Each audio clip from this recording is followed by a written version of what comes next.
Hi guys, ഇന്ന് നമ്മൾ വന്നിരിക്കുന്നത് ഒരു കുക്കിംഗ് വീഡിയോയിലായിട്ടാണ്. അതിന് വേണ്ട ഇൻഗ്രീഡിയൻസ് ആണ് സവോളയും കറിവേപ്പിലയും തക്കാളിയും പച്ചമുളകും. ഇത്രയും ഇൻഗ്രീഡിയൻസ് ആണ് അതിന് വേണ്ടത്. നമ്മൾ പാനിലേക്ക് എണ്ണ ഒഴിച്ച് വെച്ചിട്ടുണ്ട്. എണ്ണ ചൂടാകുമ്പോൾ നമുക്ക് ഇട്ട് കൊടുക്കാം. അപ്പോൾ ഗായ്സ്, നമ്മൾ അതിലേക്ക് ആ ഇൻഗ്രീഡിയൻസ് എല്ലാം ഇട്ട് കൊടുത്തിട്ടുണ്ട്. ഇനി നമുക്ക് നന്നായിട്ട് ഒന്ന് വഴറ്റിയെടുക്കാം. നന്നായിട്ടൊന്ന് ഇളക്കി കൊടുക്കാം. ഒരു ഗോൾഡൻ കളറാകുമ്പോൾ ഇതിലേക്ക് മുളക് പൊടിയൊക്കെ ഇട്ട് കൊടുക്കാം. അതിലേക്ക് നമ്മൾ മുളക് പൊടിയും കുറച്ച് മഞ്ഞൾപ്പൊടി ഇട്ട് കൊടുത്തിട്ടുണ്ട്. ഇനി നന്നായിട്ടൊന്ന് ഇളക്കിയെടുക്കാം.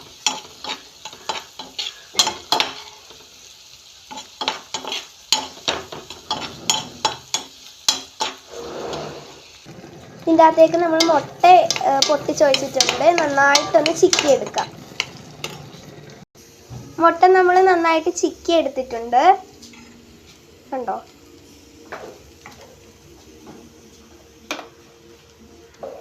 ഇപ്പോൾ നമ്മുടെ മസാല മുട്ട ചിക്കിയത് ഇവിടെ തയ്യാറാണ്.